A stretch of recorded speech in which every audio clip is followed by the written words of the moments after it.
Good morning, everybody. Just wanted to touch on this D-Jax stuff. Rumor is the Eagles have been trying, they're going to try to get him in free agency.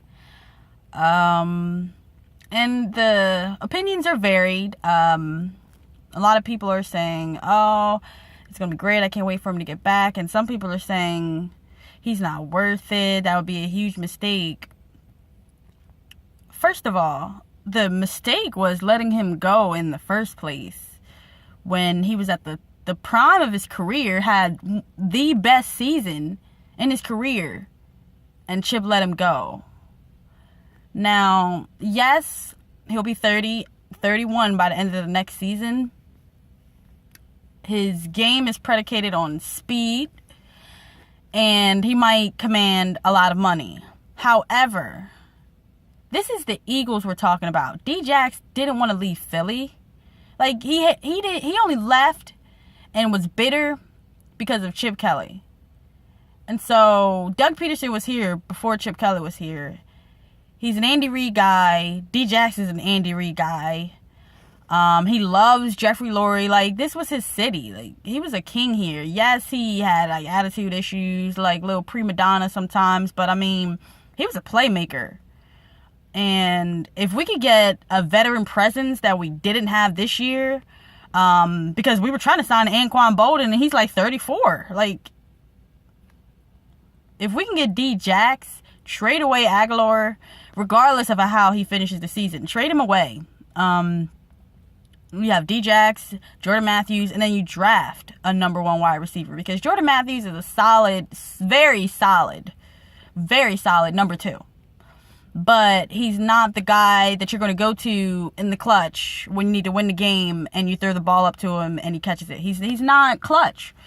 And maybe it'll come later in his career. I don't know. But after his third year, he's not very clutch. And I think it would be a good idea to bring D-Jax back. For one, he did very well in this offense that Andy Reid actually did. So, I mean, he can still lift the top off of a defense. He can still catch the ball. He can still run.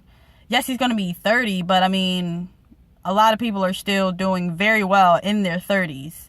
He is injury prone, and that's why I think they should bring him back, like, cheap.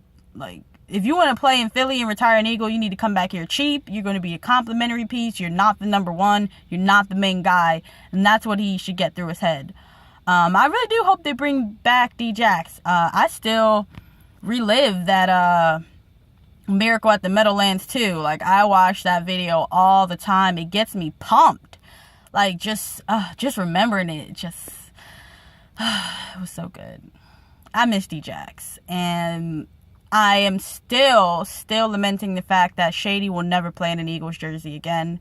I'll never see him in midnight green, doing the shady wave when you get that touchdown. Never again. But if we can get D-Jax back, we'll have a playmaker. That'll be another playmaker for Carson Wentz. And that's something he doesn't have right now. And just imagine if we actually never released Deshaun Jackson. How would his career the last 2 years and our seasons the last 2 years be different? So, that's that. I hope they bring him back cheap. And tomorrow y'all gonna get that Dead Skins preview tomorrow. I'm not even sure how that's gonna go, but Bird Gang out. Bleed green, y'all.